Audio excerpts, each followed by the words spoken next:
beautiful stars. I'm Laura Chung, and welcome to another week of Awaken and Align. And today I'm going to talk about the full moon in Aries. It is happening on Wednesday, October 20th at 27 degrees of Aries and 27 degrees of Libra, the sun being in Libra at 26 minutes. And it's happening on Mercury Wednesdays, the day of communication and community. And today, the day that I'm actually filming this, Mercury went direct and Jupiter went direct, and now all of the planets are moving forward. So I really feel that a lot of us are going to feel this forward momentum, and things that maybe have been on the back burner or have been feeling stagnant, or things not moving in the timeline that we want are finally going to move forward. So I just want you to remember the new moon in Aries back on April 11th, 2021 of this year, when we had the new moon in Aries, and you set certain intentions at that time.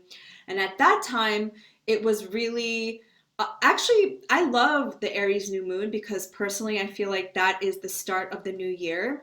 That is when Aries, which is the first sign, and the new moon is like an intention for your year, 2021. That was before all of these planets went retrograde, because the planets started going retrograde in April when Pluto first went in there. So Pluto, Saturn, Jupiter, Mercury, they have all been in this retrograde motion for 6 months, with Mercury going in and out, obviously. But I feel that whatever you were intending or whatever you started back in April, and some of the things that you started might have, again, had some kind of stagnant energy, or weren't moving as forward as you would like, are now going to get that steam and that momentum for you to go forward. This moon is ruled by Aries, and Mars is the ruler of Aries, which is now in Libra. And they say that Mars in Libra is not so happy there. It's in its fall. It doesn't have all of its resources because Mars wants to take action. Mars wants to do its thing. Mars is a very visceral, very raw, very primal energy, and it doesn't necessarily want to take other people's feelings and thoughts into consideration. I have Mars in Libra natally in my chart, so I know this energy very well. But I also believe that planets in their fall or their detriment don't mean that they're good or bad in this case. I just think that it has to use a different part of its nature in a different way. And so I feel with Mars being in Libra is all about diplomacy. It's all about really taking other people into consideration before you act. And Aries is in its domicile in the sun, which the sun now is also in Libra. And so we have the sun and the moon opposing each other.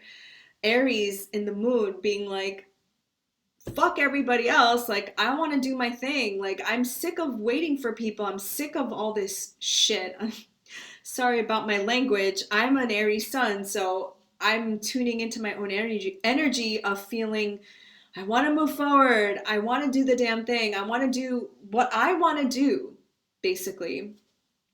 And so we have the moon in Aries opposing the stellium in Libra, which has been us thinking about other people, has been us thinking about our relationships. With Mercury being in Libra in retrograde, we've had to reflect on our relationships and how we show up and how the other shows up and what we want to give and what we want to receive.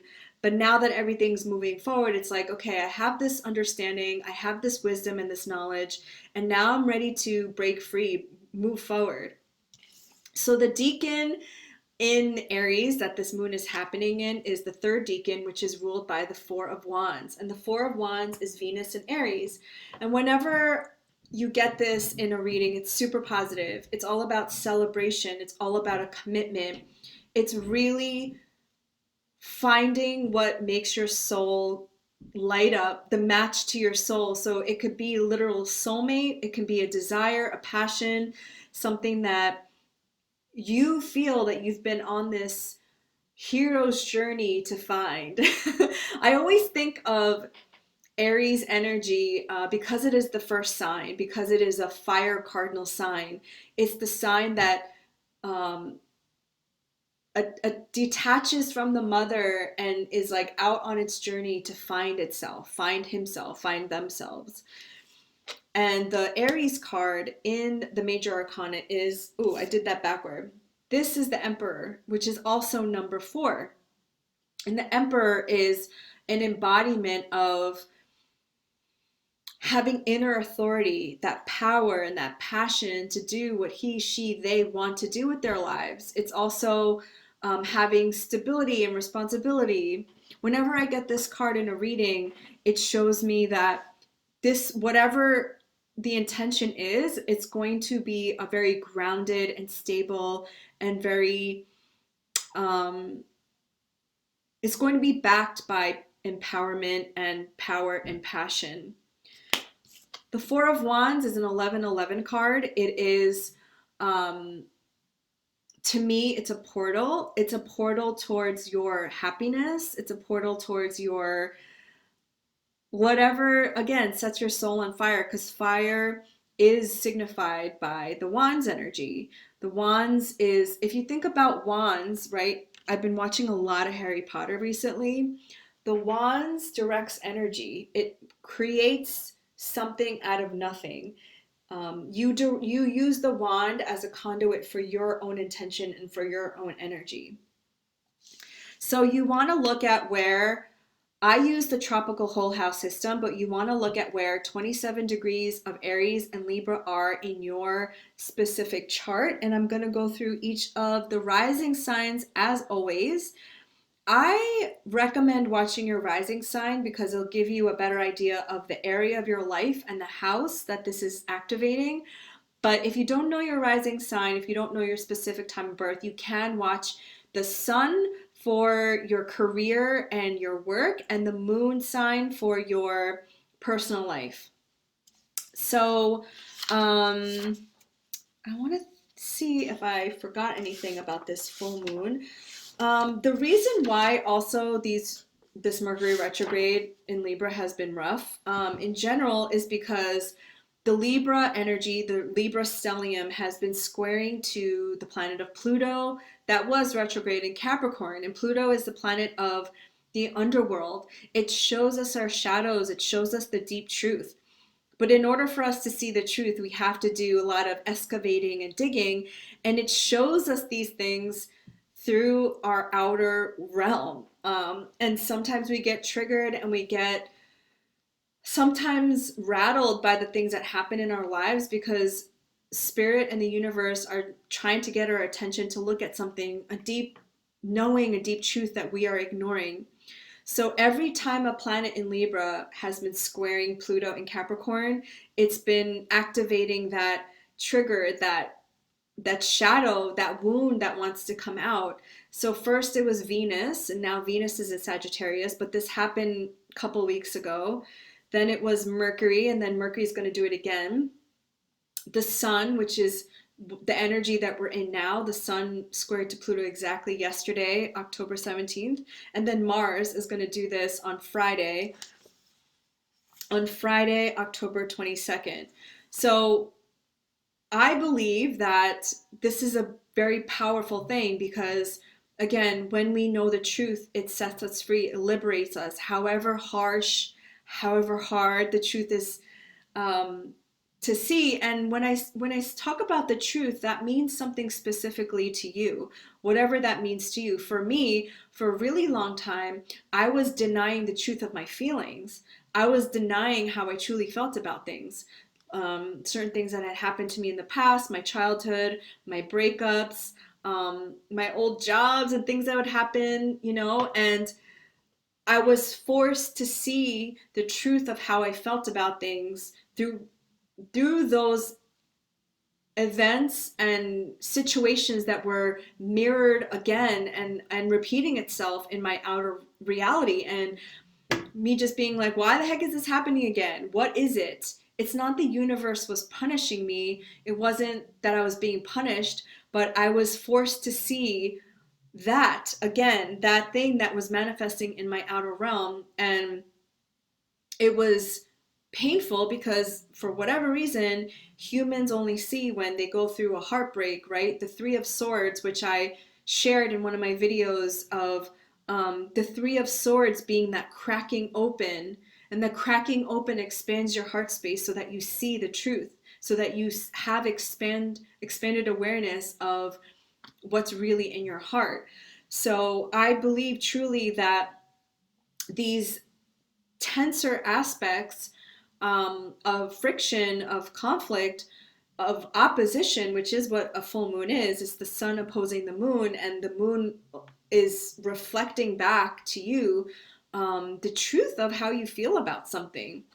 And it could be so subtle as like, maybe you're just not satisfied with your job or your relationship or some aspect of your life. And with Saturn and Jupiter now going forward in Aquarius, it's something that you felt stuck and stagnant in, then now you have the ability to change. Aquarian energy is very future forward thinking. It's very expansive.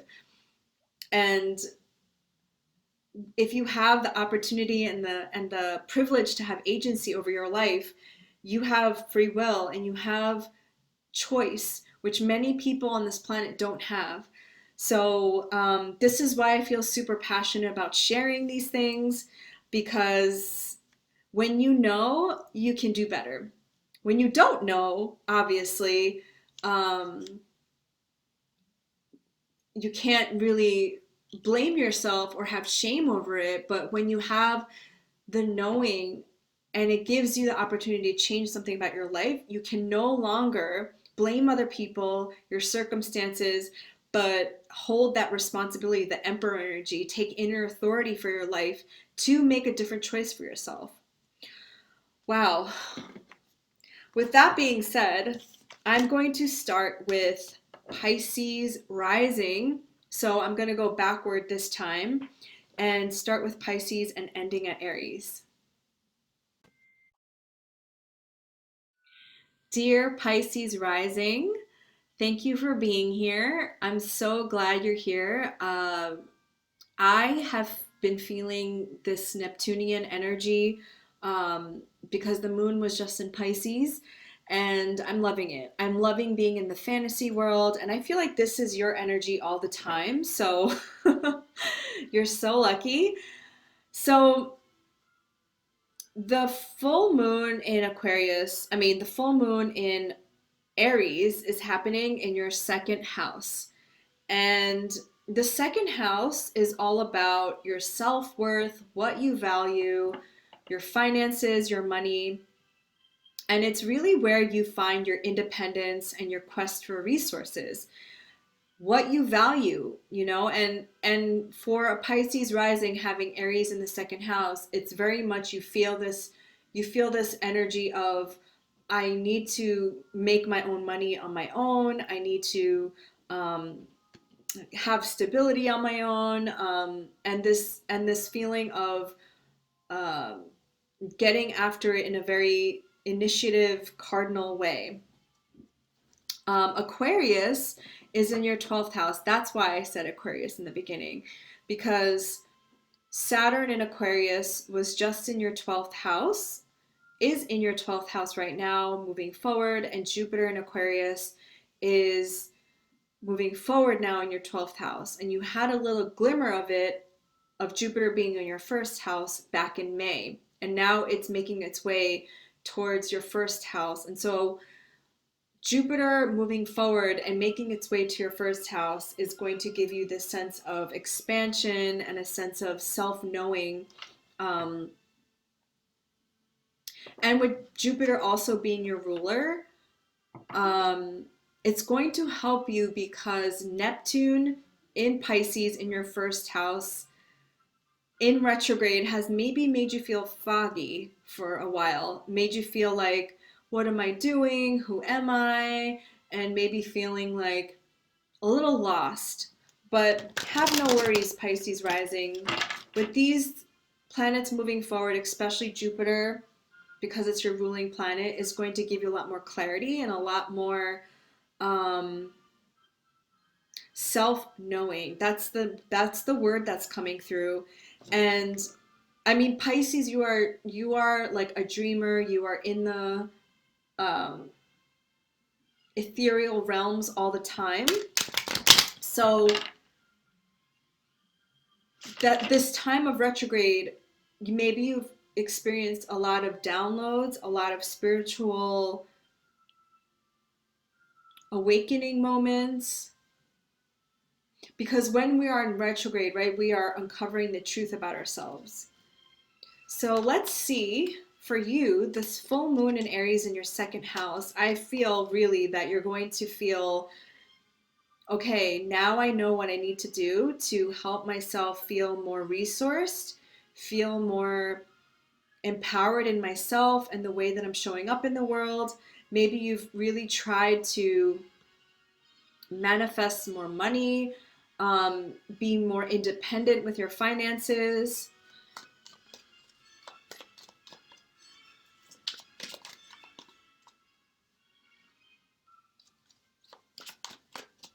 So what is your advice for Pisces rising? Pisces rising. I think you're going to feel really great in 2022 when Jupiter is in Pisces in your first house. You're going to feel like, this is why I had to go through all of this. Expansion and self. Yeah, and the Libra energy is going through your 8th house of the other. You've had to reconcile maybe sharing resources with the other, how you think about abundance, how you think about money, and taking yourself into this equation too, because Aries is I am. And this is about your resources and how you feel about your resources and how you feel about money. With Libra being in the 8th house, the 8th house is about intimacy, sharing, about truth, awakening, transformation. And maybe you've, during this past Mercury retrograde, really had to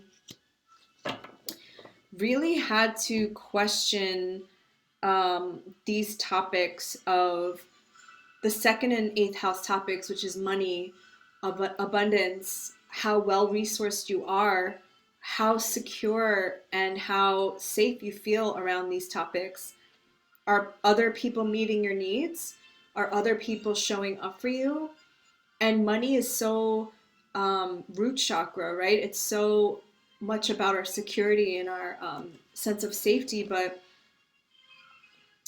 with the Judgment card and the Page of Wands here is, yeah, I feel like a lot of you have had some sort of awakening moment, some sort of message from Spirit, the divine. The Judgment is all about getting those divine spiritual downloads.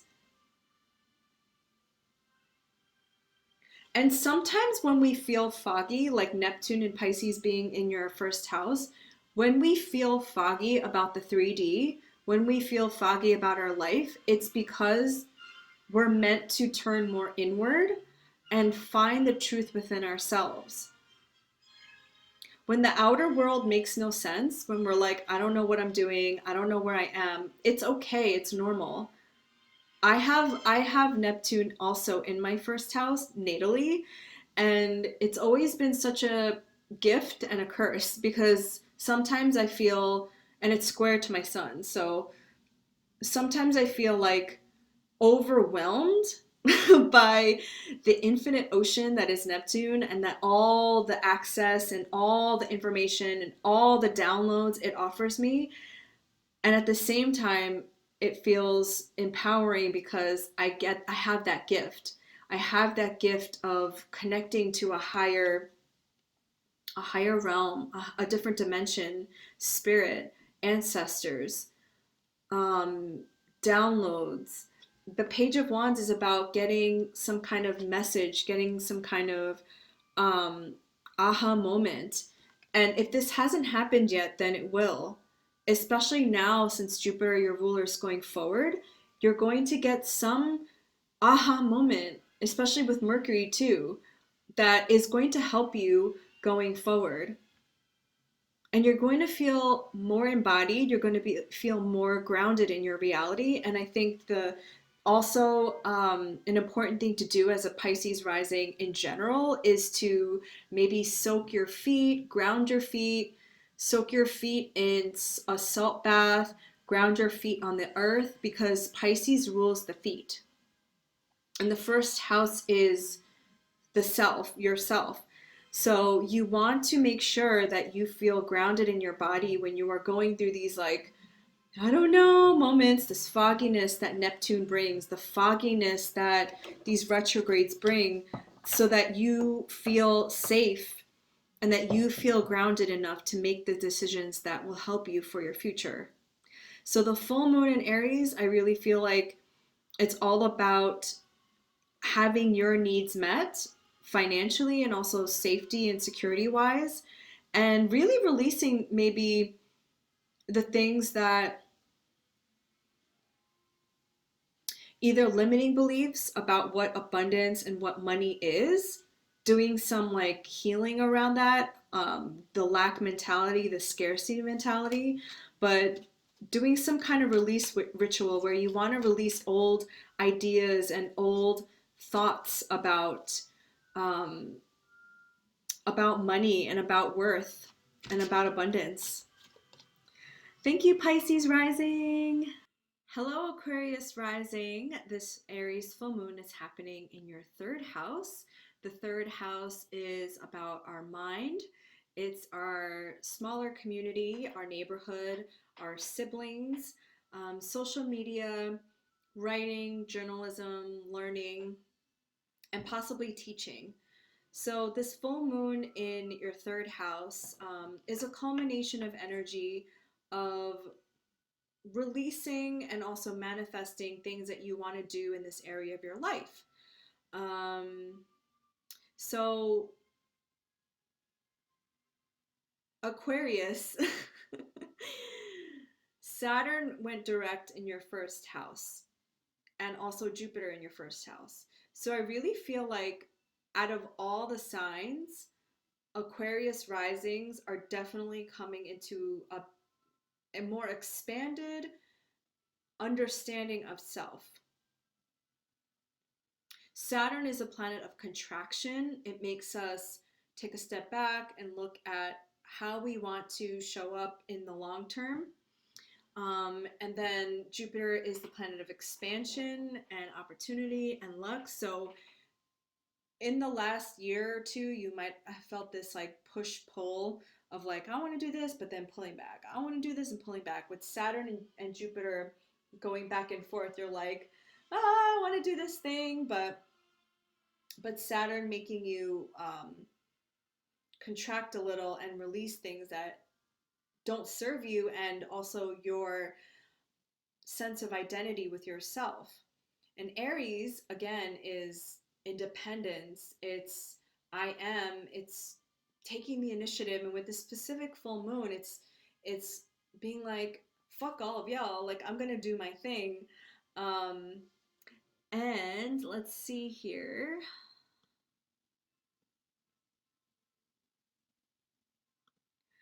Yeah, so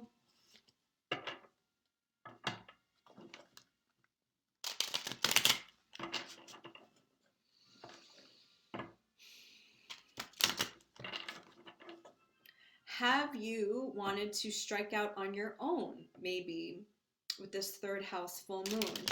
Um,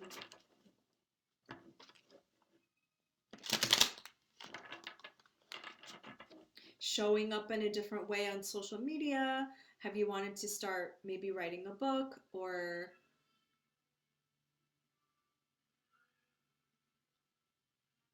learning something new? Taking charge of your community, being a leader, community leader? Those are just some ways that this full moon in Aries can show up for you. So let's see. For Aquarius rising.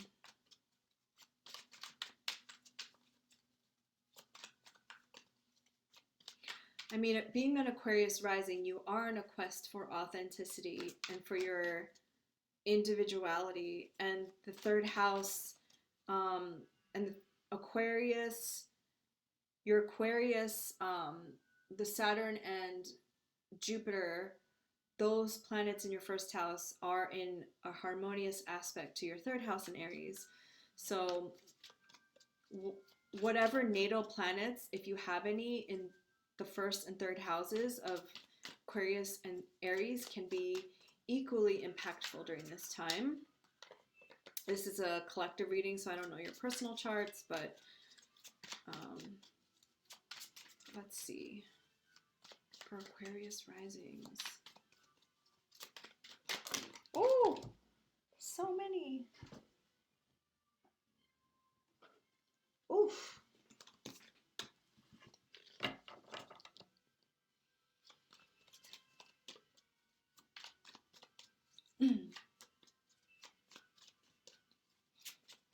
I'm just laughing because the third house is the mind, and Aries are the head. So I'm like, are you very stubborn with your ideas? And actually, maybe because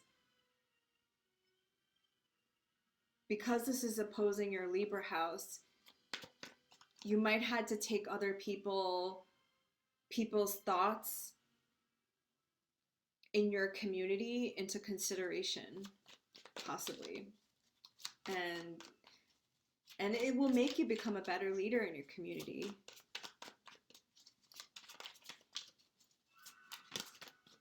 Okay, Aquarius rising. Here we go.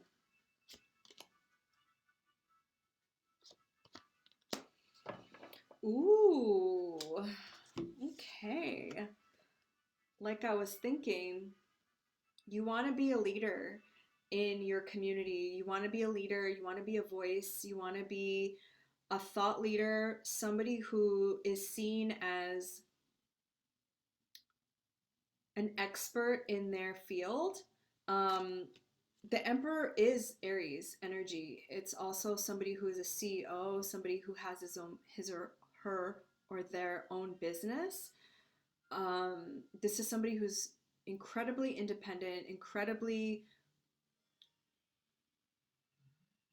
inner authority, somebody who doesn't necessarily need anybody else's input, but a great leader, again, takes other people into consideration.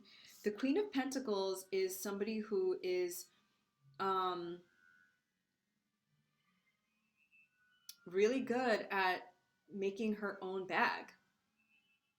But it's the feminine principle of entrepreneurship. But these together, it's like you have the feminine and masculine down.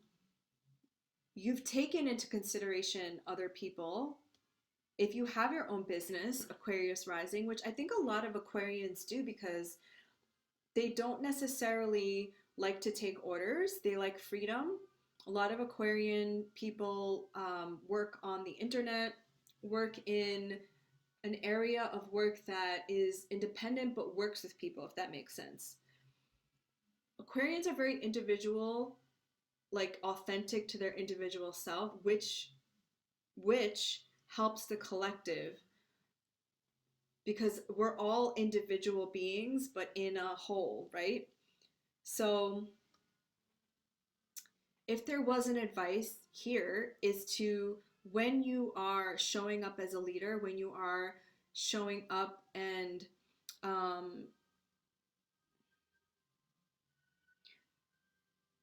when you are, I don't want to say the word authority because authority seems very like aggressive and assertive, but authority can also be very stabilizing, very, like, I'm getting father and mother vibes here. Like, you can be strong, you can be responsible, but with this Queen of Pentacles, it's in a way that's more yin, and in a way that's more receptive, in a way that's more nurturing, with the Libra energy there in the opposite house with the sun in Libra. And I also get something about teaching. Like, you're meant to teach something. You're meant to, and Aquarians are so future forward thinking, right? So whatever knowledge you've gained over these retrograde periods, because clearly you've had, because again, Saturn and Jupiter transiting your first house, is you've gained a lot of knowledge about yourself. It's time to share that. It's time to share it with the people around you, your little community, third house. And the Libra house is like a teacher, somebody who has a higher level of understanding of life and can share their experiences with others. And your Aries house is you are an authority on something, you are an expert on something. Thank you, Aquarius risings. I hope you have a beautiful full moon in Aries. Hello, Capricorn risings. This full moon is happening in your fourth house. The fourth house is the bottom of your chart, which is your sense of security, family, roots, ancestry. It's the place in your chart where you feel safe and secure. And with Aries being there, maybe you are a leader in your family, or you take charge in your family. You are somebody who takes care of your family. Or, in the other hand, you could try to get independence from your family. You can try to not detach, because Aries is I said it in the beginning in the collective reading that Aries is like the energy that sets out into the hero's journey. Somebody who detaches from the home, the mother, to really get a sense of knowing of him, her, and their selves. And so maybe in this full moon, I see it in two ways. You could either want to create more boundaries with your family and maybe become more independent, or you can want to fulfill that leader, that father role. And I say father meaning like the stable, the foundational person in your family, who guides the way. This is a very sensitive area of the chart. It's all about how we feel safe and nurtured. And so a lot of you might also, during this time, do ancestral healing or healing around family, or your sense of self around your family. Capricorns are ruled by Saturn, which is like, that's the daddy archetype of the zodiac anyway. So I feel Capricorn rising, your sense of self is you want to achieve and you want to create some financial abundance and you want to be productive as a way to gain a sense of self. But maybe this retrograde time is really a new way of seeing yourself, and that you don't really need to do all of this hard work that you think that you have to do. It's really like a peeling back, because your ruler is Saturn, and Saturn and Jupiter in Aquarius are in your second house of worth, self-worth, and what you feel about abundance and worth. So you're really gaining another level of perspective about yourself. So let's see here. What does Spirit want to share with you, Capricorn rising?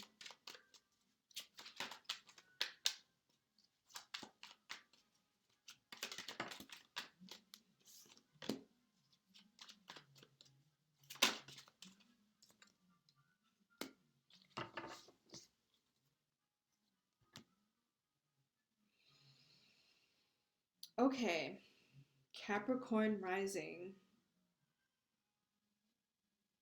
I feel like you've been worried for a little while.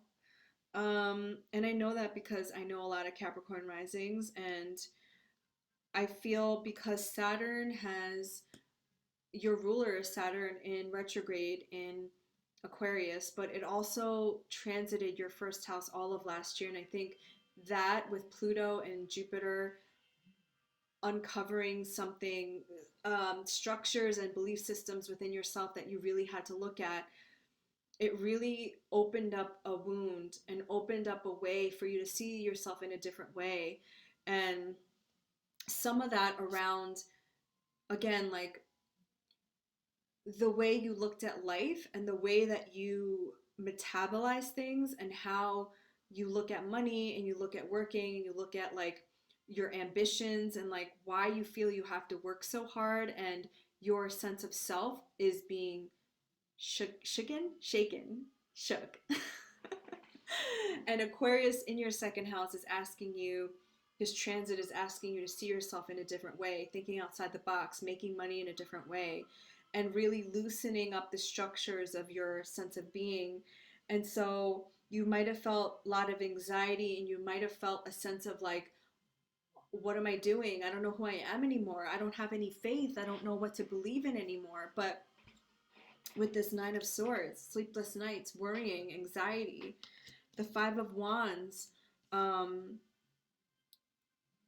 like, I don't know what I'm fighting for anymore. I don't know why I'm working so hard anymore. I don't know, like, the way that I used to do things were working for me for so long, and now they're just not working anymore. And I think maybe even um, the retrograde period made things stagnant, and even um, because I keep thinking about rejection is divine protection. Sometimes things don't happen because we're forced to look at things in a different way, and we're not meant to focus on the things that we've continually done, but seeing on the pathway that we can do things that is easier and more in alignment with our true being. Because I didn't even do this for the other groups, but I saw at the bottom of the deck is what's waiting for you is the Ace of Cups, is a emotional fulfillment beyond your wildest dreams before. And I said before, I don't know why that came out of my mouth, but okay, that's why. Before the retrograde period, you might have had an idea for your life, even maybe even before 2020. Okay, let's just go far back then. You had a vision, you had plans, because Capricorn risings are very like, we got to climb the mountain like the goat, right? We got to do this to get here. We got to make money because that is your sense of worth. when i when I work hard, that is my sense of worth. And 2020 and 2021 really made you reframe that, because you also saw from your environment that other people were making money in an easier way from the internet, from not necessarily traditional ways of making money, because Capricorn is a very traditional sign. And before then, you were going a certain way, and then everything kind of like, things might not have worked out, things might have slipped through your fingers, things might have not been going in the timeline. And you saw that just because you work hard doesn't mean that you get the thing. Just because you did X, Y, and Z doesn't necessarily guarantee you anything. So that is why Spirit has been asking you to see things in a different way with Jupiter in Aquarius and Saturn in Aquarius, your second house of worth, that how you make money needs to be done in a different way. And also how you see yourself was broken down, because ultimately there is a better, more fulfilling, more emotionally fulfilling thing waiting for you on the other side, that you would not have even entertained if this had not happened to you, if this unveiling, these transits were challenging you in a way that, because Capricorn is like old daddy energy. It's things like, it's worked in the past, so I'm gonna keep doing that. And it's like Aquarian energy, which is the same ruler by Saturn, is so not like that. Aquarian energy is, just because it worked for you in the past doesn't mean it's good for you in the future. Aquarian energy is future forward thinking. And I have to give my condolences to the Capricorn risings, because I'm sure these last 2 years have not been easy for you. Saturn, Pluto, and Jupiter last year in your first house of self, breaking everything down, and now Jupiter and Saturn in your second house. And I'm gonna confirmation from Spirit. Oh, And then the South Node in your 12th house in Sagittarius is making you release all of your old beliefs, making you release all of your hidden secret desires, even. So I believe, like, the fire that you need, Five of Wands, the fire you need under your ass to ignite something within you, to move through your fears. Do it scared, do it with fear anyway. Do things in a different way. And this all mental, it's all on your mind. The Nine of Swords, this anxiety, it's more about your perceptions of your life um versus actual tangible things, because there's no pentacles here. It's like once you could see things in a different way, like shift your perspective, that's when you'll get this Ace of Cups. That's when you'll get this offering that you might not have even entertained again without the full moon, illuminating certain things in your life that just weren't working. And I know I kind of went off the tangent on the full moon, but I really feel like for whatever reason, Capricorn risings needed to hear that and a lot of this has to do with how you were brought up, your family, how you were raised, the belief systems of your culture, your society, your neighborhood, limiting beliefs that were uh, that you had taken in and absorbed and claimed, and then now I feel like for the first time you're like, oh my God, there's a whole world out there. So don't give up, keep going, release, release, release, and I hope you have a beautiful full moon in Aries. Thank you, Capricorn rising. Hello, my fellow Sagittarius risings. The full moon is happening in our fifth house, the most fun house of the zodiacal wheel. It's the house of creativity, of children, of entertainment. It could be a house of gambling, passions, our desires, wanting to shine, wanting to be seen, romance. So the full moon in Aries can really help you possibly heal some inner child wounds. Um, if you've ever wanted to have children, possibly you'll find out that you're pregnant, or if you want to tap into your inner child, or maybe you want to start a romance or a creative project. Anything that is of creation energy is really coming into full illumination now. And it's not necessarily that it's all gonna manifest, but something is being illuminated to you that you're like, oh, this is the thing that I want to do. This is the direction that I want to go in. And having Jupiter, our ruler, going direct, it's going to give us a sense of optimism, a sense of feeling like anything's possible again. And I don't know about you, but I know as a Sagittarius rising with the South Node transiting our first house, it has really like I don't think in the same way that I did before this transit. I definitely feel like I'm a different person. I think and see things in a different way. And thank goodness for that, because I'm a student of this world and of this life, and I would never want to be stagnant. And so if you are a Sagittarius rising and you're like, oh my gosh, are things ever going to get better? They are. Okay, with Jupiter going forward and all these planets going forward, things are going to be more clear as well. And yeah, so let's see what else with these messages here today. Whew. And have no fear, because the nodes are going to change soon. Out of our first house in Sag towards our 12th house, Scorpio. Okay. So I kind of thought that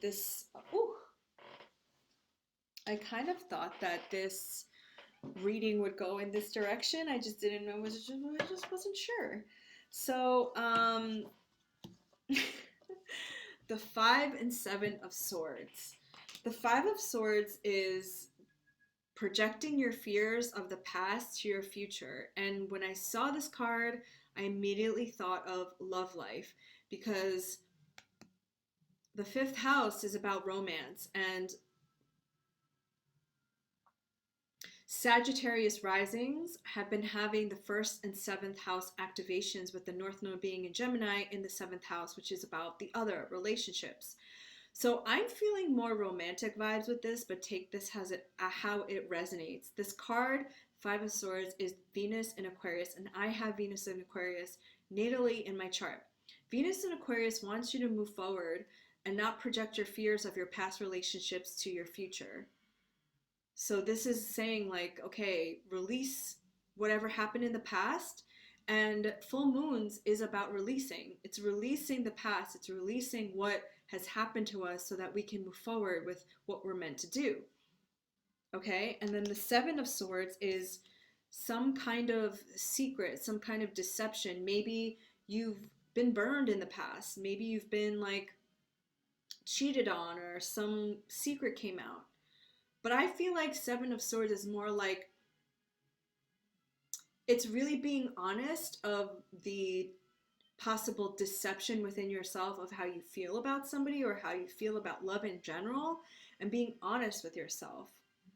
Because at the bottom of the deck, we have the Lovers. And the Lovers is Gemini energy. It's making a choice. It's making a choice that you don't have to dwell on the past anymore, of the shit that happened in the past, of past hurts, past burns. And I'm talking to myself in this as well.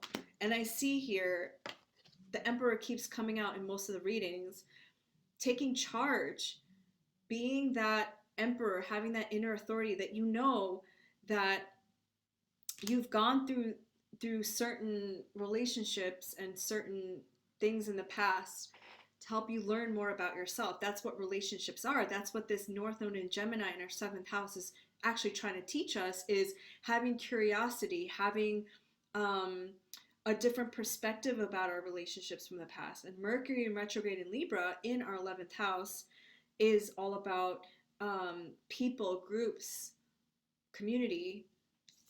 You could meet somebody through community or a friend turning into more, but I really feel like this full moon in Aquarius is asking you to, the full moon in Aries is asking you to release the past and all the shit that happened in the past, because it's not serving you, obviously.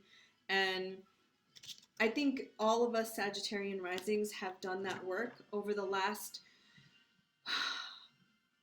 year and a half of Sagittarius South Node transiting our first house, really releasing the past, really releasing the stagnant beliefs that we've had about ourselves and how we show up with the other. So let me know if that resonated and if that's coming true, because that's super exciting. Thank you, Sag Risings. Scorpio risings, this is happening in your sixth house.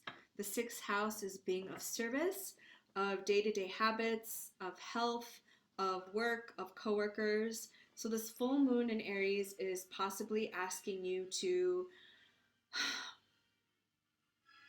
maybe take charge of your daily habits, of how you show up for yourself on a day-to-day basis, of how you want to be of service, how you want to be a leader in your workplace, of how you want to stand out from your coworkers, of the crowd, of really taking inner authority of your health and your life in general. And Scorpio rising, your season is coming up, so the sun will pass your first house of self and really illuminate things within yourself. And anytime the sun passes our first house, our rising sign, it is illumination of ourself, and also our sun sign, obviously. But it really is like a renewal of how we're showing up and how we can show up as the authority of our own lives. And that's what Aries is all about. It's like, I don't necessarily need to listen to everybody's opinions about me and my life, but just knowing what I need to do and how I need to take care of myself and how I need to show up is how I will manifest my dreams. So let's see about Scorpio risings.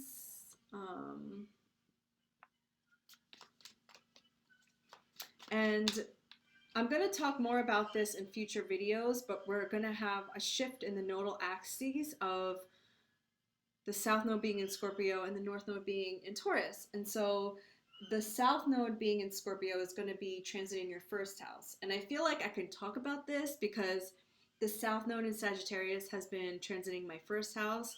So Scorpio risings, I can give you a little rundown of what to expect. It's going to be a renewal of your sense of self from 2022 to 2023. And it's both equal parts exciting and equal parts very introspective, because you're going to literally come out of this transit a different person. And more often than not, it's your perception of yourself. But I have to say, it also altered my physical appearance, because I look at pictures of me before the South Node transit in my first house and now, and I look different. And people around me have asked me, like, did you get plastic surgery? Because you look different. And I honestly think it's just like I keep doing this with my hands because it's like a different, like, vibration, different sense of self. Oh my gosh. Apparently Spirit has a lot to say, because I just keep getting more than one card for you. Okay, this one wants to come out. 10 of Wands, passion. For me right now, this feels like passion, like pent up passion, pent up energy. And every 10 in the deck is about transformation. And so you really want to be able to transmute that fire energy, because this is a Wands, which is fire. And this is happening in your 6th house in Aries. So you want, which is ruled by Mars. And Mars is a very visceral, very raw, very primal energy. So you want to be able to take care of your health first and foremost, your body, move that energy, do some kind of like active ecstatic dance or dancing. You've been holding something in, is what I'm trying to say. And this full moon in Aries is asking you to release that energy. And you can transmute this energy to your passion, to something creative. So move your body and then transmute it into something. Because again, the 6th house is related to your health and to being of service. And this could just be in service to yourself. This doesn't have to be of service to other people, just to yourself. Okay, I'm going to ask for one more. And you share, you have a co-ruler in Mars. In ancient astrology, Mars ruled Scorpio. 7 of Cups.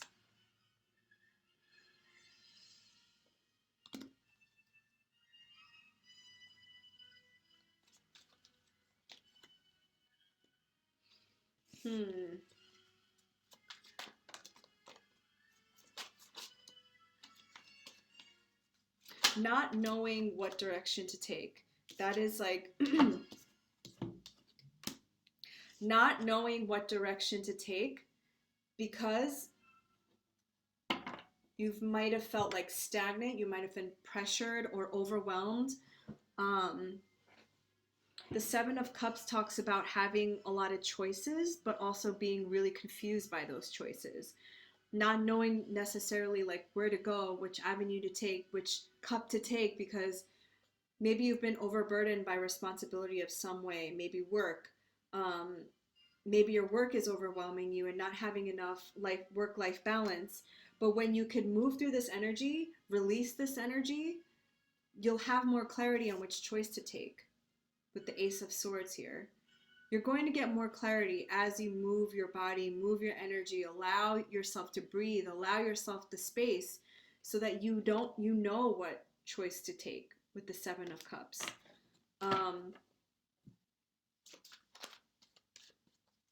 you might be overwhelmed by choice. You might have so many choices and you're like, which one do you take? But that is why in the beginning I said to move your body, because you'll be more grounded in understanding which one to take, and you'll have that Ace of Swords moment where you know exactly what to do for the highest good of yourself and the highest good of all involved. And then with the Chariot, you'll be able to move forward from an emotional, embodied space. So I hope that helps, Scorpio rising. Have a beautiful full moon. Hello, Libra risings, or anybody else who is just watching the whole video through. So I decided at Scorpio, which was the 6th sign, that I was going to take a break and film something else in between and take a little break. But after I filmed that, my camera, the shutter thing wouldn't close, so it broke, and then I was gonna film on my phone, but then the battery was dying, so I took a little break.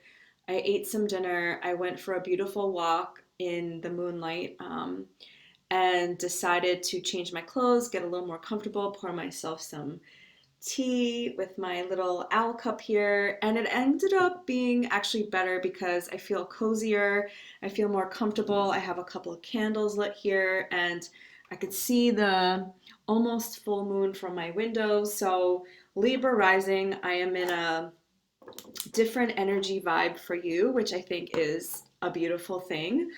So for Libra risings, the full moon in Aries is happening in your 7th house of one-on-one partnerships. Now, the full moon in Aries is all about seeing something very clearly within your partnerships. So Libra is about balance, of harmony, of the other, and having Aries in your 7th house of partnerships is, are you also remembering your boundaries? Are you also remembering your inner authority in your relationships, and also remembering your own identity within relationships and not getting lost in the other?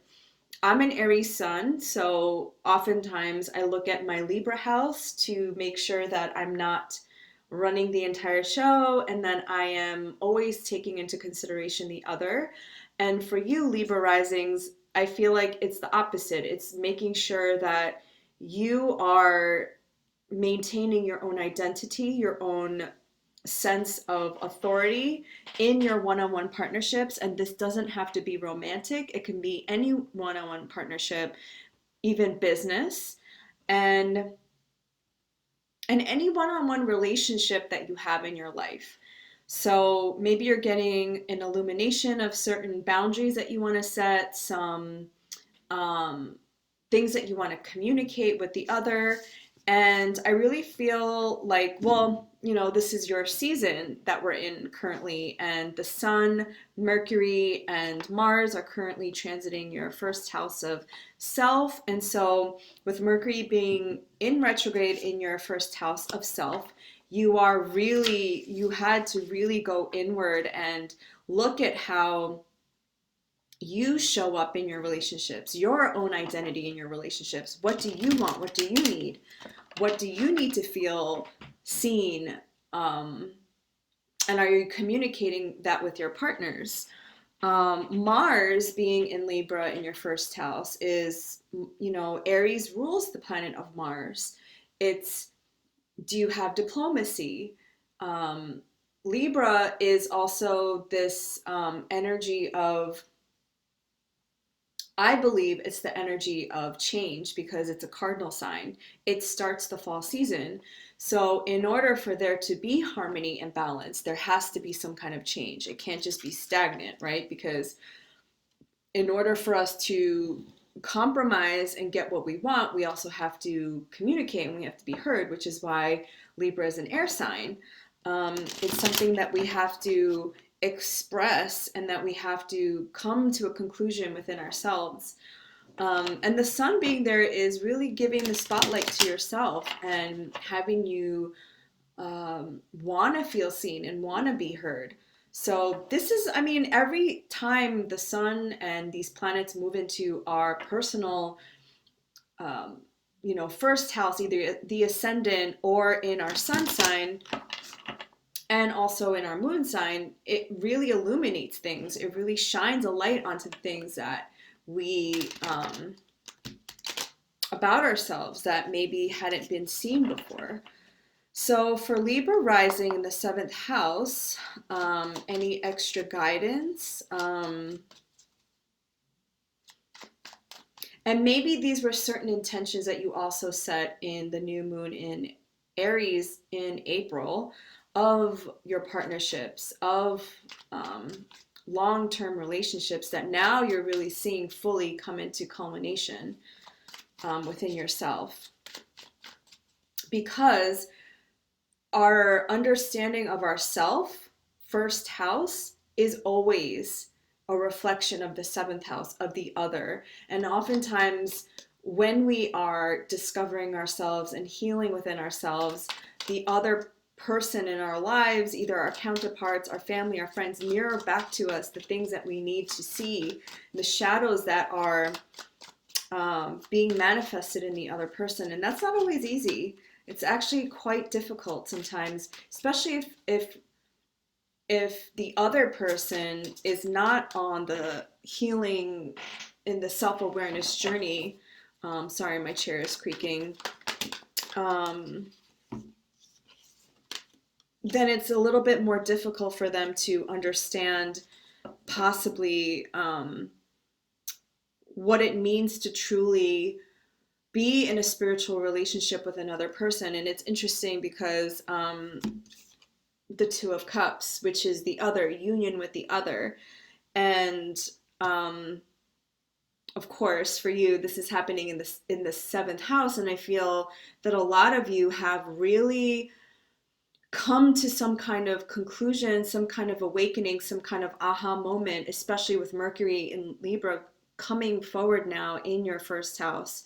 And as we move into Scorpio season with all the Scorpion energies going into your second house of self-worth and who you truly are as a person, your task now with this full moon in Aries is changing Two of Pentacles, creating change, being the authority for your own life, asking for what you want, communicating your love languages. The Two of Pentacles talks about a change and balance, but again, change is required for balance to happen. The Two of Pentacles is Jupiter and Capricorn, so some kind of expansion in a material way, in a real way, in an embodied way. And there's double twos here, so that might be a synchronicity for you. Either you've been seeing 22 or 222s, and 2 is the number of duality. It's the number of union. It's the number of partnership. And we have the Hierophant here, which is Taurus energy, which is the other sign that's ruled by Venus, which is you. And Taurus talks about possible marriage. It is an archetype that is connected to a higher realm, is the conduit to a higher realm. It's also like the priest archetype in tarot. But if some of you have wanted this long-term union, this partnership, or I guess in our modern day understanding of marriage or partnership, if you wanted something long term, then what is required for you is to communicate to your partner exactly what it is that you need, exactly what it is that you want, and make sure that you communicate these things and make sure that things change in order for you to feel this level of soul partnership. Because I think in the old days, marriage was a very transactional, very old institution way of thinking. The family would, specifically the father, would have a dowry to give to the husband to exchange for the daughter almost like property. So the money was exchanged in exchange for the daughter's hand in marriage, and that that would, in different cultures, obviously this is different, but then the husband and the wife and the daughter would continue the bloodline. And so it's a very contractual, very old Capricornian way of looking at marriage, which I find interesting, is Two of Pentacles is Jupiter in Capricorn. But now women don't need men to, and you know, this is gender fluid, so take it how it resonates, but in our, you know, old structures, the women now don't need a man for financial security. They don't need a father to hand them over, right? These are very old institutions. Now a woman and a man, and anybody for that matter, can get married purely on the basis of love and a soul partnership. And not just love, but a true intimate partnership where you share your soul with another person, Two of Cups. And that is the new way. I believe that is the new way of looking at love. And now that I'm looking at the bottom of the deck, which is the Death card, it's like a transformation of your way of seeing partnership even. Because maybe you or your partner don't even think of, maybe you see marriage as an antiquated institution. And I think a lot more people are going to look at it that way, but maybe you commit yourself to just being partners spiritually, and you have some kind of spiritual union, or maybe you just have like a domestic partnership kind of thing, or maybe you make some other oaths or other you know, spiritual oath to each other that you will be with each other in this physical form, because you feel spiritually connected, either your soulmates or twin flames, or however that resonates with you. And I feel that when you can have this open conversation with your partner, Jupiter in Capricorn, you can make real headway in your partnerships and really transform your relationship and that level of intimacy you have with the other. So this is an exciting time for you, Libra risings. I think that having cardinal energy in both your first house and your seventh house is really like you are taking action towards redefining what relationships mean to you and partnerships. Thank you so much, Libra risings.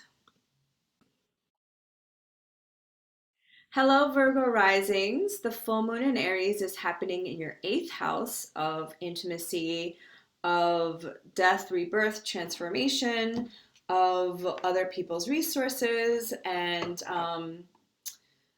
overall, the house that is really about transformation. And what an interesting place to have Aries in your chart, because Aries is a cardinal fire sign, and it's all about taking action, taking initiative, being the leader. And Virgo risings, your identity is around being of service, being of help.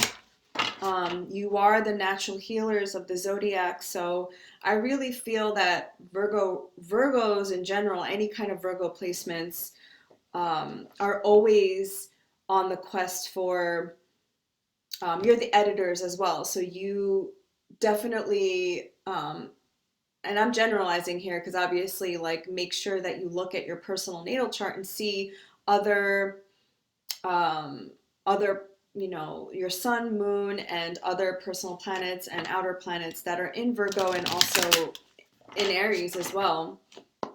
But being Virgo risings, you are on a quest to eliminate things and let go of things that are not in alignment with your super hyper detailed self and wanting to be of service. And so the 8th house is a lot about letting go of the old, and that's what a full moon is, right?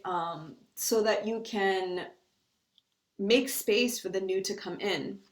So this full moon in Aries is possibly an illumination of something that you have to let go of, that you have to transmute, possibly old fears, old habits, Maybe you're becoming more interested in the occult or mysticism, because the eighth house is all about those topics, or psychology, getting into the psyche. But being in Aries, it's all about self. It's about self-awareness, self-transformation, and really learning about yourself in a deeper, very deep way. So let's see here, Virgo risings. And you are also ruled by Mercury, and Mercury just went direct in Libra. And let's see where your Libra house is. So the second house of resources. So as a Virgo rising, you might have been thinking about, in this Libra season, about your resources, shared resources, about money, about how you spend your money, how you're going to make your money.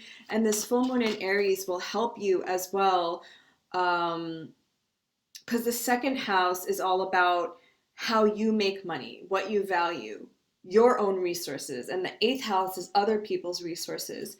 So maybe you are coming into a realization of money in just a different way, possibly. So interesting that I just said that. So you have two major arcana here. So this is huge. This is a huge message, and possibly for Virgo risings, with Mercury going forward, you're going to get a lot of like aha moments, as Mercury keeps going forward through the shadow phase until November 3rd. So the first card we have is the Devil, and this is about attachments. This is about your attachments to the material realm, and Libra being in retrograde in your second house is really asking you about what I was just saying, having you think about money, having you think about abundance, having you think about your material wealth, money, how you make it, how you give it, how, like, what is your sense and beliefs around abundance and scarcity. And you might have had to even detach a lot from the material realm and them defining you. And then we have the Justice card, which is the Libra card. The Libra card asking you to balance. But what I've been saying in every group is you can't come into balance or harmony unless you make a change. Unless something is disrupted and something is, unless you make the decision or behaviorally you make the decision to change something, balance will come. Because this is the scales of justice, right? And so this is literally your second house. And I feel like the Mercury retrograde, the Sun, and Mars being in your second house, you're being forced to take action in a different way that's going to help you feel relief. That's going to help you feel like you are well resourced. Full moon in Aries in your eighth house. The bottom deck energy is Temperance and the World, which is a culmination of energy, is a higher understanding of where you are with your belief systems as well. In the beginning of the video, when I talked about the collective energies and about, when we leave Libra season, which was about relationships and how we relate to the other, or maybe I didn't say it in the beginning, or maybe I did on my podcast, now I don't remember, but then we get into Scorpio season, which is letting go and shedding the old skin and transforming, which is the eighth house. Then we get into Sagittarius season, which is the Temperance card, which is having a higher perspective and a higher knowledge about our situation, about our lives, and having a deeper understanding. And that's where this Temperance card comes in, this patience, this rebalancing of energies. These are also two other major arcana cards, with the World being the last card of the deck, 21. And that is a culmination of energy. It's an ending of a cycle. So this is huge. This full moon in Aries being in your eighth house is a huge, huge shift of your perspective, of your energy. And I really feel like you can handle it, because Virgo rising, you are a mutable sign and you are ruled by Mercury. So it's more about your beliefs and your perspective and your old beliefs that you might have had about these topics that need to be shed in order for you to make the change behaviorally to move forward. So I hope that helped, Virgo risings. Let me know if this resonated, and have many, many full moon blessings, because you might actually come into some money. The eighth house is money that comes from other people, not from yourself necessarily. That's the second house. So anyway, have a beautiful full moon, and good luck. Hello, Leo risings, my beautiful lions. How are you doing? Happy full moon in Aries.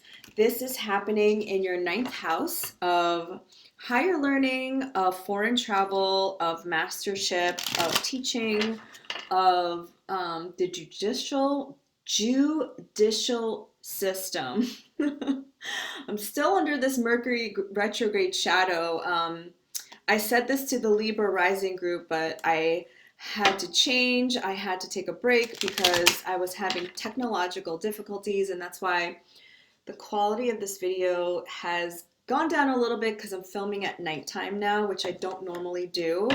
But I feel that I can definitely feel these energies moving forward. Mercury, Jupiter, and the full moon is calling my name. So I actually feel like it's beneficial for me right now, this energy.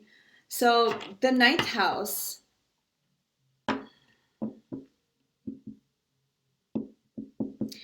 Leo risings are generally people who are not afraid to be seen, who want to be seen, who have beautiful big hair, are shiny, are just beautiful, just really stunning to look at. And Aries is a fellow fire sign. So these energies also are in a nice, the first and ninth house are in a very harmonious aspect. So whatever happens in the ninth house for you um, are beneficial to you. And Aries is a fire sign that's all about taking action, being a leader, which are energies that you're comfortable with. So interesting. I'm just looking at your rising sign chart, and you have Jupiter and Saturn going forward in Aquarius in your seventh house, which is all about the other. And um, and I'm just generalizing about Leo risings because Aries, I feel like, has a similar energy where, and I'm an Aries sun, so I don't take this personally, but Leos and Aries, and actually all fire signs, are really notorious for taking themselves into consideration. And in order to balance that energy is to look at the other house, the opposite sign. And for you, the opposite sign is Aquarius in your seventh house. So with these energies in retrograde, and possibly Saturn or Jupiter, look at the degrees of your ascendant to your descendant, have made you look at how you show up in your partnerships. And now with this energy moving forward, it's like, okay, maybe if you've had some difficulties in your relationship as of late, I feel like that tension is going to release. And not that this has anything to do with full moon, I've just been giving a little bit more advice since I have the time and the energy for this full moon in Aries. But I think it's going to also be amazing for you relationship wise, because Pisces is going to be moving. Jupiter is going to be moving into Pisces in your eighth house of intimacy, and it's really going to help you expand your deep emotional body, which Leos are heart-centered people. So I think that for you, I don't know why I feel called to say this, but I feel like maybe recently you've had some stop and go with your relationships, like yes, no, maybe so, maybe I want to be with this person, maybe I don't. But I think with these energies moving forward now, I think it's really, really going to help you know and help you have clarity on the kind of energies you want to surround yourself with. Um, Currently, Libra is in your third house of the mind, of of community, of communication. Opposite your Aries house in the ninth house. So maybe you want to travel somewhere, maybe you want to, and we travel to gain a different perspective about ourselves since yours is in Aries. And maybe you want to learn something like spiritually, or you want to get into some kind of spiritual practice to have mastership over yourself. Again, Aries in your ninth house.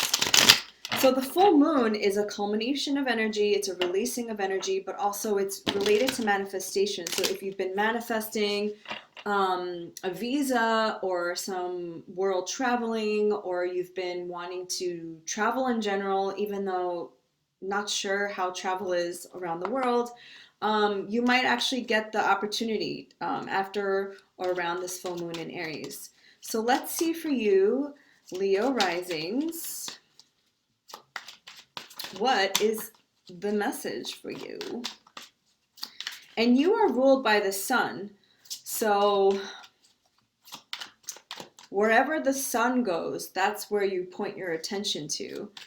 And right now the sun is in 27 degrees of Libra. Well, it will be at the full moon of Aries. And Leo is, you are a fixed sign. And I heard an astrologer say recently that cardinal signs, which is Aries, Libra, Cancer, and Capricorn, which start the seasons, they are always the one that start the change. Then the mutable signs. So the mutable signs are Gemini, Sagittarius, Virgo, and Pisces are the ones who are, they change the seasons. So they are more comfortable with changing. And then the fixed signs are kind of like, I don't want to change. But you have to, because change is inevitable. So maybe you've had to change in some way that you didn't want to and that you were dragging your feet on. Again, I really feel like this has something to do with the other.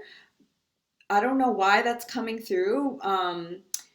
But because this is the full moon in Aries, you are having a bigger understanding about yourself. Oh, because I was saying this to the Virgo group, the Virgo rising group, is that your first house is understanding self. And that is what Aries is all about, understanding yourself, I am, and how you relate to this world. And the way to understand that is through the opposite house, which is the seventh house. And any energies or transits that go on trigger that. And for you, Aquarius is your seventh house. And we obviously are having such a huge activation in Aquarian energy. And Aquarius is all about future forward thinking. It's thinking outside the box. It's just like eccentric and different. And those are probably the partners that you are attracted to. So I feel that maybe your relationships or to the other, or your understanding of how you relate to other, and since it's Aquarius, maybe even the collective, like the collective at large, has forced you to look deeply into your understanding of yourself.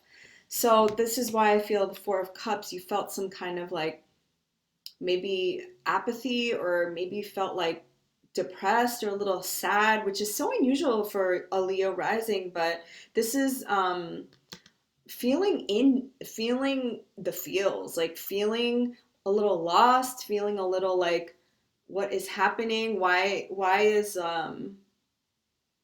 do I feel like things are just not happening for me or working out for me? And things moving a little slower than normal with the Knight of Pentacles. The Knight of Pentacles is the slowest moving energy. It is a slow moving entity. But again, I feel like because the fixed signs are being forced to change, and fixed signs are not known to change quickly, they almost have to be like shocked out of it. The more you can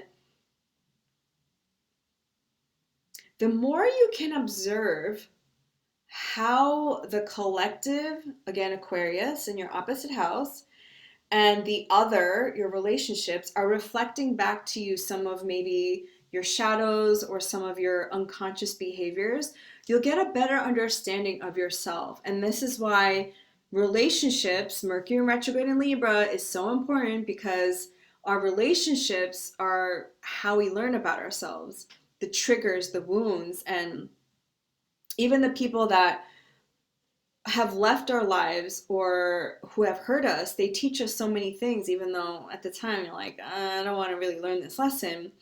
With the Knight of Swords, you'll have a better understanding about yourself. You have a sense of clarity about yourself. Um, your ninth house in Aries, you have a higher understanding about yourself. The ninth house is a very philosophical area of your life. It's very zoomed out, higher perspective. It is the Sagittarian house. So I feel like Leo rising, this has been a very transformative time in a way that maybe has never been before. It has been, the King of Wands is here, which is your energy, Leo rising.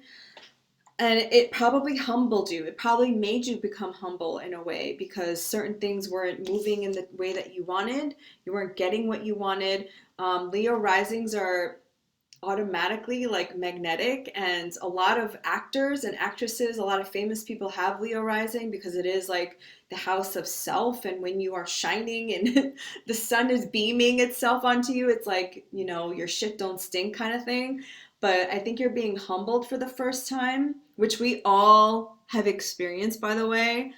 That you will have a better understanding, a deeper understanding of who you are, because you are still Leo rising. You still are this beautiful beacon of love and light and the lion or lioness that you are, but you're having a deeper understanding of how you move through this world and how when you can be humble, like, because the shadow side of Leo is thinking that your shit don't stink and that you know everything. But all of us must be humble into understanding that none of us know everything. We know what we know at the time, but this is why Daddy Saturn and and Jupiter in retrograde, and why these retrogrades are so important, is it's a time for inner reflection and to peel back the layers of what's true and who is true about ourselves. So don't give up, Leo risings. This is a time for true mastership over your sense of self, but humbling yourself and understanding that how you also that you can't do shit on your own. Aquarian energy is about the collective, is about a greater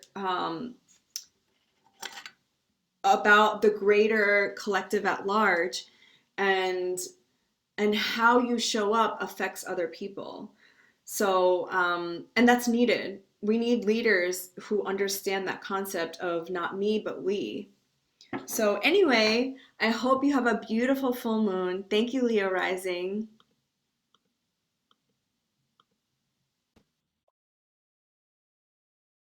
Hello, Cancer rising. Today, not today, yes, today, we are talking about the full moon in Aries happening in your 10th house of career, of legacy. The 10th house is opposite the 4th house, which is the Cancer house, and it's the highest point of our chart. It is how we are going to leave our mark on this world, and whatever that means to you, whether it's being a mother, a father, a caretaker, passing down a certain level of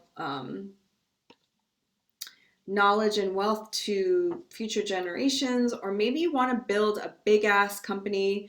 Maybe you want to be an entrepreneur. Maybe you want to own your own business. Maybe you want to be a CEO. And I say that because you have Aries in your 10th house, which is all about being the leader, being the head of something, which is so interesting because Cancer rising, you are so moved by the phases of the moon, and you are empathic, and you are in touch with your emotions, which I believe will make you one of the best leaders, is to be emotionally intelligent and be intuitive and understand that it's not just about the logical right brain, but it's also about the intuitive left brain as well, the artistic side, and how we are emotional beings, and everything that we do and how we behave is powered by our emotions, which will make you an amazing leader. So the full moon in Aries, maybe you've realized like you want to change careers, or you want to do something different. Maybe you want to retire and set off on your own, or maybe you want to start your own side business or side gig or side hustle, or maybe you just want to like chillax and do nothing for a little while. Whatever it is, it has to do with your career house and your legacy at large. Maybe you're finally realizing what that is. Maybe you've worked your entire life for the man or the woman, and now you're realizing, like, hey, I really want to do something that's more meaningful. And that's going to make me feel empowered. And it's all about you because it's Aries. I am. So, Cancer risings. Let's see here about your messages.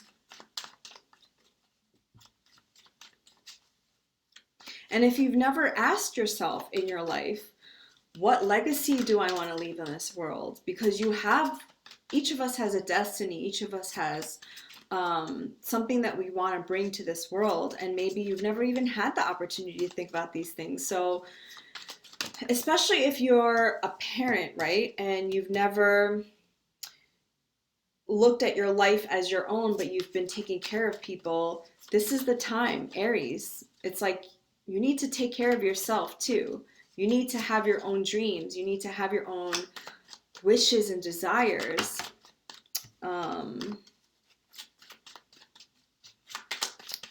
My mom's a Cancer rising, and I always watch how she is and how giving she is of her time, because she's a mother and a wife, but she also owns her own business, which makes sense because she has her own business, which is the 10th house. But she's always doing like 10 different things at once, both being the caretaker, caregiver, nurturer, and also this businesswoman. So,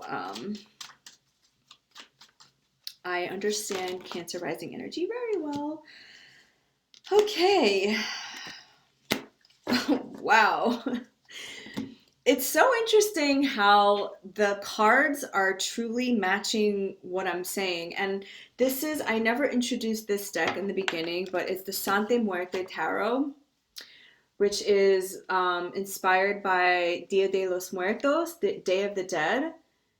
I know they celebrate this in Mexico, but I just felt really called to buy this for the month of October because I feel collectively we are all shedding parts of us that need to die, and from the death comes the new us, the new transformation, the rebirthing of something new. But it's our willingness to let go, and that's what I believe these last 6 months of the retrograde really taught us, is that I don't know about you, but I have this energy and this feeling of like, I'm just so sick and tired of feeling trapped. I'm just so sick and tired of not doing the damn thing. And it's all my fucking limiting beliefs and things that I think that are going to happen or not happen. And I'm like, ah! So the Two of Pentacles, I love the Two of Pentacles. And I love the way that this deck depicts it because it's two figures looking at each other. And they have the same tattoo, but it's like each of them makes a part. And the Two of Pentacles is, to me, a card about change. It's Jupiter and Capricorn. And exactly what I was saying about you is you're thinking about making a change in some way in the form of something tangible in the area of Capricorn. Capricorn rules the 10th house of career, of legacy, of leaving a mark on this world. And this is all about expanding in a way that maybe you had never expanded before. The Three of Wands is Sun in Aries card. It's about exploring. It's about having all of your plans together, your vision, having the energy and the vitality, because this is a Wands, it's fire energy, which is like Aries. Again, this is the Sun in Aries. And it's all about just leaving the shores of what you've known and exploring. This is the exploration card. To the Ten of Cups, which is happiness, emotional fulfillment. Now, I was saying whatever legacy it means to you, it could be having a family, having a big family, having a family of your own. It could mean um, exploring in a different way your career, or maybe you're just exploring something different totally, entirely. Maybe you've been a mother your whole life and all of a sudden you're like, I want to explore, and maybe, being a mother your whole life and I want to explore something different. Or maybe you've worked your whole life and you want to explore being um, a mother or father or having children. Whatever it is, you're getting this like aha moment, this full moon in Aries, this energy is pushing you forward because, again, for all of us, for 6 months, we've been within, we've been in retrograde motion, and now this energy is being released, and all of us are being like pushed forward, and we're being asked to take this action. We're being asked to finally do the damn thing. If you feel trapped, ask yourself why. If you feel like you can't, ask yourself why. Is it real? Are these like just in your mind? Or is this like legitimate things that you need to like overcome? And for most of us, it's our mind. Libra is the mind. It's an air sign, and Aries is a fire sign. So some of these things can also just be preconceived fears or limiting beliefs or blocks that aren't actually real. That if you are privileged enough to have agency over your life, you can make changes and you can make them be very tangible with this Two of Pentacles energy. And have the courage with the Strength card. You have the courage and the confidence to do the damn thing. So Cancer rising, this is super exciting for you. I hope that these messages helped you. Have a beautiful full moon in Aries, and let me know if this resonated.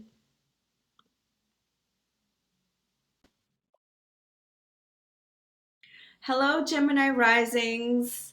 Happy full moon in Aries. And Aries is happening in your 11th house of gains, of wishes, of hopes, of community, of groups, of the collective. It's interesting because Aries is an energy of I am. And so maybe you are a leader of community, maybe you're a leader of certain groups. But gaining an understanding of self is going to help you attract your specific tribe, your specific groups of people. Gemini rising, I just want to say that I'm sure you've had an interesting 2020 and an interesting 2021 because the North Node is passing through your first house of self, and you've had to really move towards Gemini energies, which is like a curiosity about self, which is about seeing different perspectives, holding different perspectives at once about yourself and about your place in this world and about everything, right? With the North Node and South Node being in your 7th house of Sagittarius, you've had to release old people, possibly friends, partnerships, old belief systems around partnerships, old dogmatic beliefs about marriage even, or old institutions around partnerships in general. And 2020 and 2021 might have been very, very transformative for you, but obviously you're going to leave 2021 being a brand new, spanking new person. Gemini is ruled by Mercury, which is your ruler. So it moving forward, I feel also you'll be feeling a lot more like yourself, like you've been able to think clearer, and that you've been able to trust the messages that are coming in. Because when our ruler goes in retrograde, it kind of creates this not chaos, but this confusion sometimes, because it forces us to not look outside of ourselves and look within. So let me see here. And your Libra house, which is being activated right now, is in your 5th house of creativity, of children, the inner child, romance, entertainment. So so any of those topics might have come up, especially since Mercury in Libra is in retrograde in those areas. Maybe old flames came back. some inner child wounds might have came back, and these things come back not because they're coming back, but because it helps us to see the truth. Again, sometimes people think that people from the past come back or old topics come back and we're like, oh, I thought I healed that.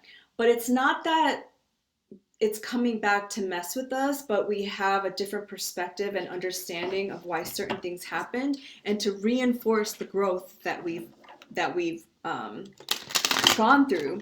So, ooh, my nose is itchy, which is a confirmation from spirit.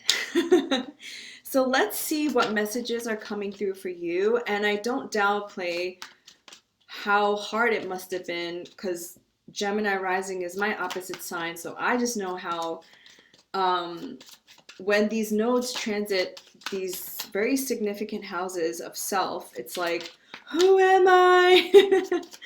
What's happening? And it's probably different with the North Node transiting your first house versus the second house, but no doubt this has triggered the first and seventh house either way, and possibly, at least this happened with me. I just feel like a completely different person. Just the way I think about life, my perspective, the way I feel in my body, the way I just feel that I am before all of this happened, and now it's just, and maybe it's because I'm more attuned to astrology now, but I feel, yeah, I just feel different. It's hard to explain, and let me know if you feel the same way, because I'm sure, also being a Gemini rising, you've had to hold a lot of duality within yourself and a lot of polarity, because you are signified by the Lovers card, and so I'll get into that. The Lovers card is the Gemini card, which doesn't necessarily have to do with partnerships. It could mean making a decision, taking action. And I know Gemini, if you have prominent Gemini placements as well as Virgo placements, you are ruled by Mercury, which makes you have analysis by paralysis. Like, you don't exactly know which way to go because there's so many choices, and every choice could be right. What I do love about Geminis, which I've had a lot in my life because Gemini rules my seventh house of partnerships, is their sense of curiosity. And that's something that I've really tried to embody during these, Gemini Sagittarian eclipses, is really expanding my curiosity for things about life, about people, and really seeing things in a different way. So, okay, let's see. What is the next card for you? So we have the Lovers, which again, I was picking up with that Sagittarian seventh house. I really feel like you've had to cut a lot of people out of your life.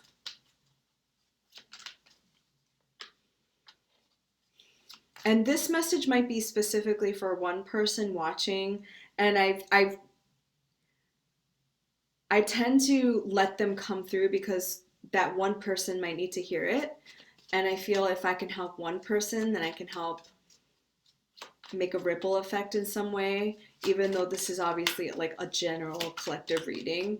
I feel like you have cut a lot of people out in your life, which is kind of unusual for a Gemini, because Geminis are the social butterflies of the zodiac. Geminis have a lot of friends, a lot of people that they know, but not necessarily like one or two like deep friendships. No, they do have one or two deep friendships, but not all of them are going to be like true friendships. And so maybe during this Gemini Sagittarian eclipse season, and then Aries being in your 11th house of friendships, you've had to take a look at your friendships.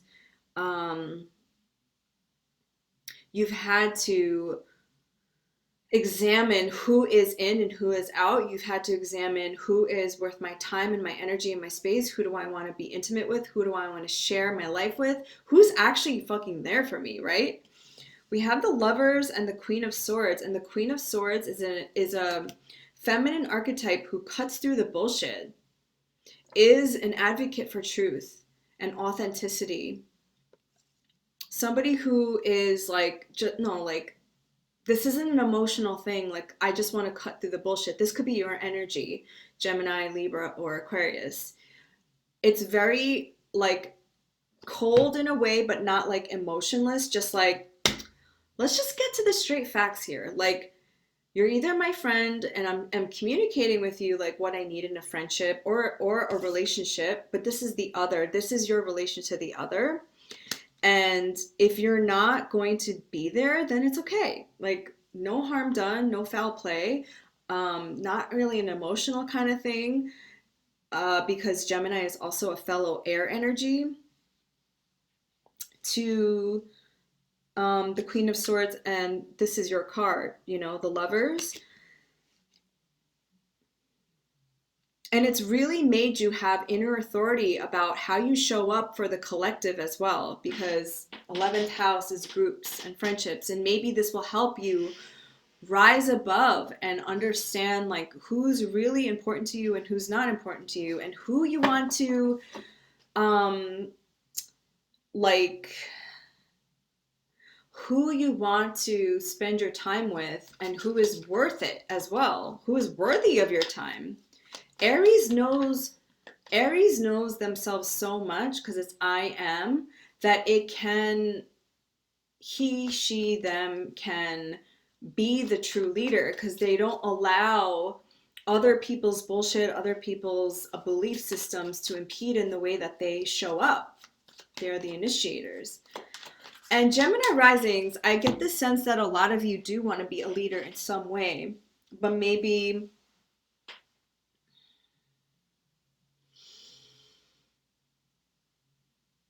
and maybe this is what this North Node in your first house has shown you, is that you can be, and you will in the next coming year, is like maybe that is what you've realized recently.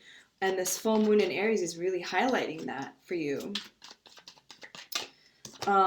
Yeah, Temperance. Temperance is a Sagittarian card. You've had a higher understanding of your place in this world and what you're meant to be doing. You're meant to be a teacher. You're meant to be a guide. So that's really beautiful. And what I love about Gemini risings, again, like I was saying, is your curiosity for life, your ability to hold different perspectives, and you are like the bees, the social bees of the zodiac sign. Like, you are the connectors. You are the people who buzz around, right? And but I feel this transit has made you realize like who is truly authentic, who is, you know, you've cut through all that bullshit. So then you can show up as the leader that you are. So I hope that helped you, Gemini rising. I wish nothing but blessings for you, and I hope you have a beautiful full moon. Hello, Taurus risings, and happy full moon in Aries. And Aries is in your 12th house of the hidden realm, spirituality, of the dream world, of secrets, of possibly things that have been hidden, things that you hold in from your past. And Taurus rising, I cannot wait to talk to you, especially next month when we have the first set of our eclipses in the Taurus Scorpio axes, and the North Node being in your first house, and how that's going to change so much of your perspective of your sense of self, and how pivotal and life-changing it's going to be. With Scorpio in your 7th house and the South Node being there, and how like it's your turn. It is your time. So the 12th house, again, having a full moon here will illuminate something. And this is possibly about yourself, because Aries is I am, and your sense of leadership and inner authority and the things that need to be released in order for you to realize this. It's like self-realization in a sense. So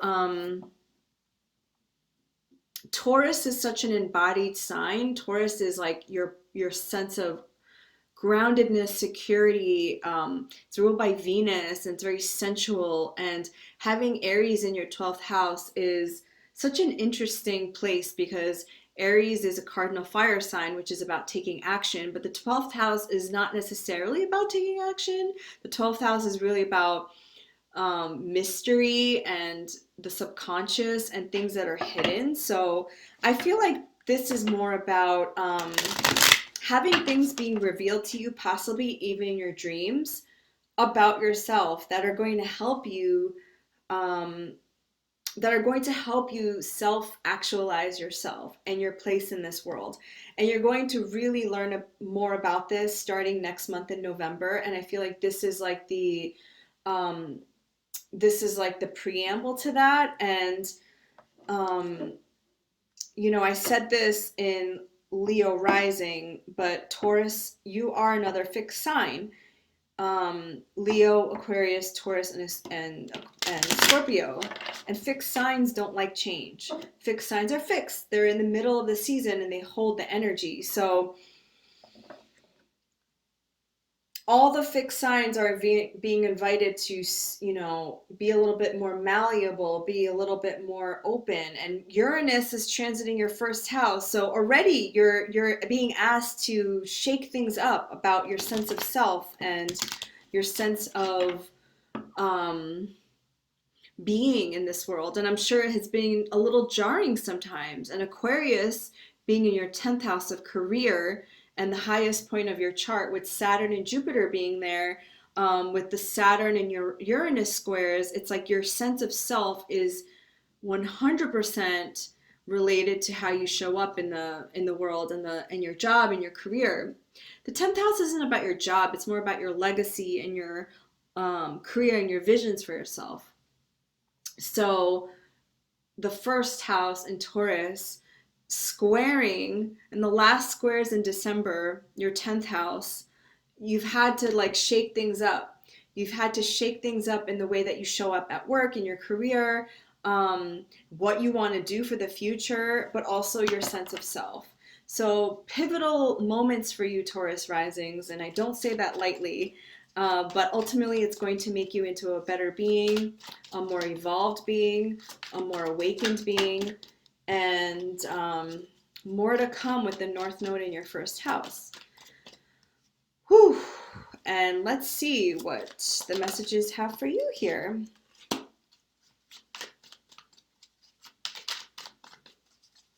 In the 7th house, being in Scorpio, major transformation and death and rebirth for your relationships. I mean, in general, right? Because your 7th house is ruled by Scorpio, but then with the South Node in your 7th house of relationships, wow, that's going to be some eye-opening shit right there. But don't worry, I will walk you through this journey every step of the way. It's going to be incredibly rewarding. I'm currently having the South Node in Sagittarius in my first house. It's not been easy at times, but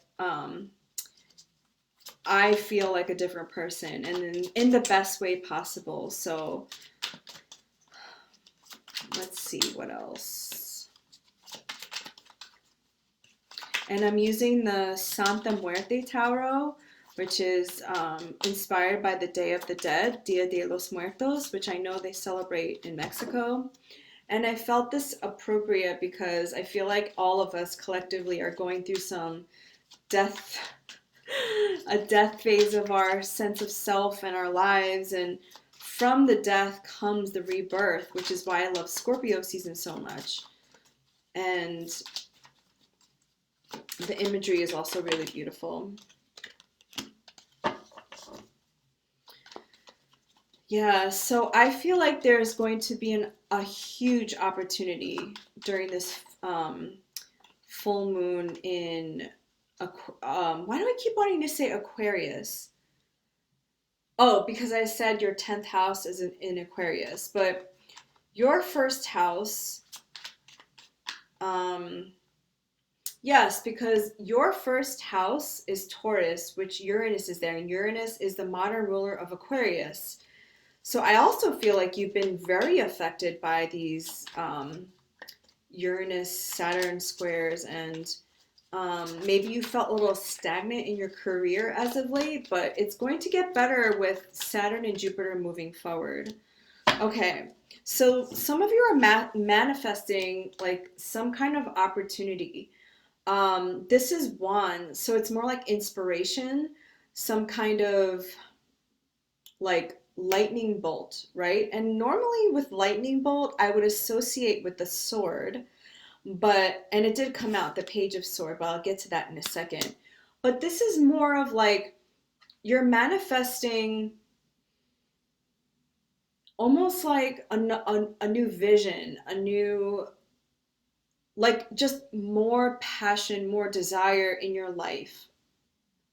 And with Mercury going forward now in Libra, and this card, the Magician, is ruled by Mercury. I feel like you're going to get that, especially with this full moon in your 12th house. Again, you might be having prolific prophetic dreams, astral traveling, people coming into your dreams.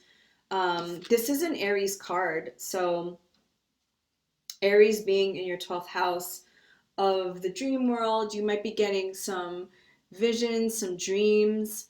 Um,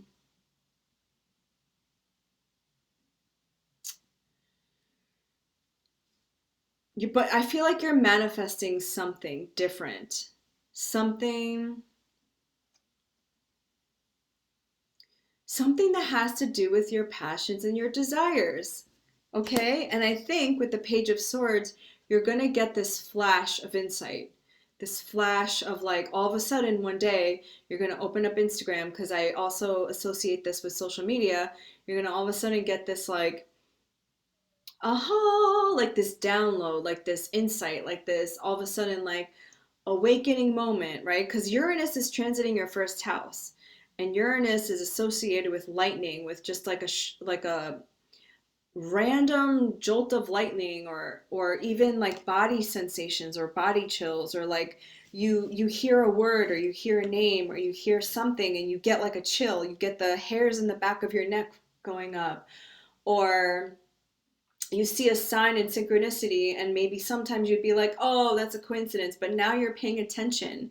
Now you're like, this isn't an accident, this isn't a coincidence, and you pay attention to it, and you're like, oh my god, I'm following the signs and synchronicities. And I think, you know, Taurus is notorious for being very earthbound. It's the earth sign, right? And Uranus there is shaking it up. It's shaking you up and like being like, ah, maybe move a little electricity through your body and see things in a different way. Um, because what is being offered is more inspiration, more downloads, more manifestation opportunities when you can open up your mind and opening up your vision to something different, to downloads, to spirit, to divine intervention. And when you see this world in the way of the universe has a matrix, and there's signs and synchronicities and numbers and codes, and when you follow that, it's like, oh my god, it's not just about earth.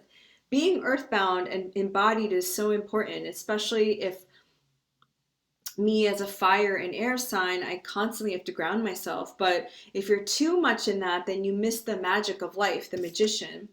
You miss that opportunity, that spark from spirit, with the Ace of Wands there. So I think with this full moon in your 12th house, you're being guided to like channel some different elements like fire, and with the Page of Swords of air, so that you get those like, you tap into those magic ethereal realms. So I hope that helped, Taurus rising, and I really hope that you take care of your body, because the first house is your body, and Uranus transiting there. You want to make sure that you're taking care of your physical body, and also obviously your mental health, your emotional health, and your spiritual health. I hope you have a beautiful full moon, and I'll talk to you soon. Last but not least, Aries rising. Aries rising. This is happening in your first house of self. So the Libra house is your seventh house of relationships, one-on-one partnerships, committed relationships. And so that house is being activated for you. So if you really had to take into consideration the other, and that's not an easy thing for an Aries, especially an Aries dominant person. I'm an Aries sun. The full moon being there in your first house is maybe you feel a little fed up with Mars also transiting Libra in your seventh house, and the sun and Mercury going retrograde. It's like, oh, I had enough of this. I just want to do my own thing, right? But I feel that with all this Libra energy in the other house of the house of other, you've had a better understanding of yourself, because any time we want to understand more about ourselves, we have to look at the opposite energy and the other house, because we have to be able to hold that duality within ourselves. And for you, it's Libra. And Aries is the first sign of the zodiac, and it's all about I am, a sense of knowing, a sense of inner authority that I have my shit figured out and I'm going to be the leader. But then requires a certain level of humbleness to know that, hey, I don't know everything. And I also have to be humble enough to take the person's ideas and the person's experiences into consideration. So let's see what is up for Aries rising. You are my last sign, but I saved the best for last. Let's see. Oops, too many. Well, the first card I got is something that an Aries would like. The Eight of Wands, which is a Sagittarius card. I believe this is Mercury in Sagittarius. It's fast, quick movement, fast communication. So if you've been waiting for communication over the Mercury retrograde, you might be getting it soon with Mercury going direct. Oh boy. And just as I suspected, Mercury in retrograde in Libra in your seventh house. I mean, this could not be a more predictable reading, but here we are. The Lovers, the Gemini card, making a decision. Oh, excuse me. Then we have the Chariot. So we have two major arcana here. Major arcanas are big life shifts. They're big decisions. You've had information coming in. Okay, there's two ways to interpret this, and I'm going to offer both because I feel like there's a lot of Aries risings watching this. So take what resonates. One scenario I feel is you're getting more information, communication in regards to somebody that maybe you had just met, or maybe that you were mulling over if this is something that you want to have in the long term, because that's what Mercury in retrograde in Libra does. It makes us wonder about how we want to take this relationship forward, and you review a relationship and you review the things that are working and the things that are not, and hopefully you've communicated that during this retrograde period, and now you move forward with an emotional understanding. This is the Cancer card. I don't feel breakup energies here. I feel more of movement forward, because the Chariot and the Ace and the Eight of Wands talks about movement and fast movement. It's like the Chariot is like, it is also a card about duality, and it's the number 7 card, which is about higher wisdom and spiritual understanding, and it's moving forward. Cancer is another cardinal sign, which as an Aries you are accustomed to, And being with the Eight of Wands, which I said was Mercury and Sagittarius, having a higher understanding about something and moving forward with it. Dealing with matters of love, partnership, of the heart. So the other scenario I was thinking about is you hearing about somebody, possibly from your past, coming back and moving forward with them. And it doesn't have to be an ex. It could be like somebody who you knew from the past, somebody who you met in the past, was just a friend or an old coworker or something like that. And like you see them in a different way and you're like, oh my gosh, I like you. And you like want to move forward with them. Because also Saturn, which is daddy karma, and Saturn rules time. Saturn was also retrograde in Aquarius, and Aquarius is really about community and friendship, and Jupiter is in Aquarius, which is also about community and friendship. So I think a lot of people actually during Mercury retrograde reconnected with people because Libra and Aquarian energy were in harmonious aspects with each other. So I feel like a lot of people were reconnecting with people from their past. Not necessarily exes again. It's more like people within their soul community, their tribe, people from the past, even past lives that they knew, and there was a soul recognition there. So I feel like if you have not met this person already, this person might be coming forward during the full moon in Aries, or a few days after, or a week after, or during the uh, waning phase of the moon towards the new moon in Scorpio. Communication from somebody that you're moving forward with.